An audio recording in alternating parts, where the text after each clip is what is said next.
129 € par mois pour une voiture neuve.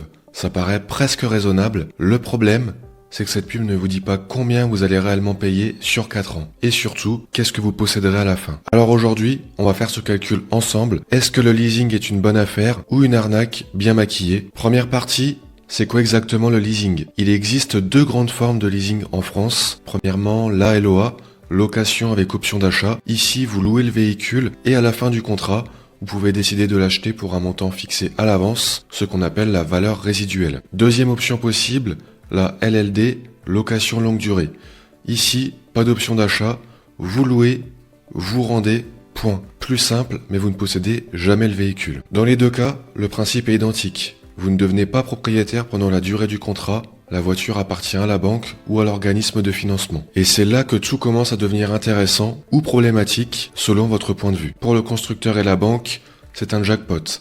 Des revenus réguliers, des clients fidèles et des voitures récupérées en bon état qu'ils revendent avec une marge. Deuxième partie, les promesses vs la réalité. Promesse numéro 1, c'est accessible, la mensualité est faible. Certes, 200 €, 300 € par mois, c'est psychologiquement beaucoup plus digeste que de devoir sortir 28 000 € en une seule fois. C'est même le cœur de la stratégie marketing du leasing, on vous vend un loyer, pas un prix.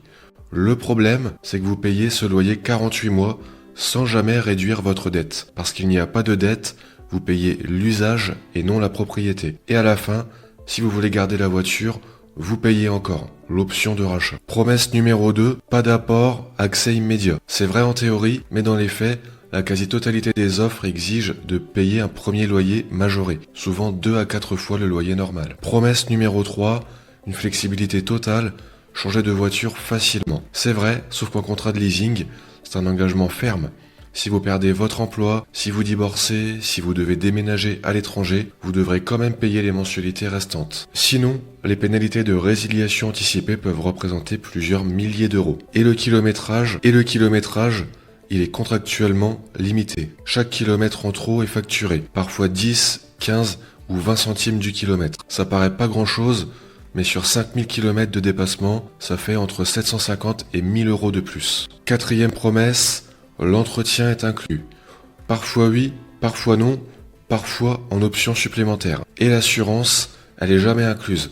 Vous devrez en souscrire une par vous-même, souvent sous risque exigé par le contrat, ce qui est évidemment la formule la plus chère. Et à la restitution, chaque rayure, chaque pneu usé, chaque égratignure peut vous coûter de l'argent. On parle parfois de plusieurs centaines d'euros de frais de remise en état. Troisième partie, le calcul que les vendeurs ne font pas. Prenons un exemple concret. Une Peugeot 308, valeur neuve de 28 000 €. Vous avez deux options, le LOA leasing avec un dépôt de garantie de 2 000 €, 48 loyers de 420 €, soit 20 160 € et une option d'achat de 8 400 €. Et pour essayer de représenter au maximum les coûts réels, on va également ajouter une pénalité kilométrique de 500 €. Ça nous fait donc un total ici sans rachat de 22 660 €. Prenons maintenant l'option d'achat comptant avec ensuite la revente du véhicule. On a donc un prix d'achat de 28 000 €, un entretien sur 4 ans qui est estimé à 2 000 € et une revente estimée aux alentours des 15 000 €. On a donc ici un coût réel de 15 000 € et une valeur patrimoniale qui s'élève à 15 000 €. Comme vous l'aurez vu sur cet exemple, l'achat comptant suivi d'une revente vous coûte environ 7 600 € de moins sur 4 ans et vous repartez avec un actif, une voiture, quelque chose que vous pouvez revendre, donner ou garder. En leasing, vous repartez avec rien. Quatrième partie, les pièges concrets à connaître. Avant de vous donner mon verdict, voici les 5 pièges les plus fréquents que je vois dans les contrats de leasing. Piège numéro 1, sous-estimer le kilométrage. La plupart des gens calculent leur kilomètre mensuel en semaine. Ils oublient les vacances, les week-ends prolongés, les imprévus.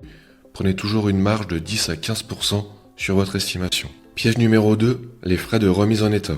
À la restitution, le véhicule est inspecté, que ce soit rayure sur un pare-choc, pneu usé, intérieur taché, chaque point peut vous coûter plusieurs centaines d'euros. Conservez toujours des photos à la livraison et à la restitution. Troisième piège, la résiliation anticipée. Vous pensez pouvoir rompre le contrat si votre situation change. Légalement, vous êtes engagé jusqu'au bout. Donc la résiliation est possible, mais elle coûte souvent cher. Parfois les 6 à 8 dernières mensualités restantes. Piège numéro 4, l'option de rachat surévaluée. La valeur résiduelle est fixée au départ.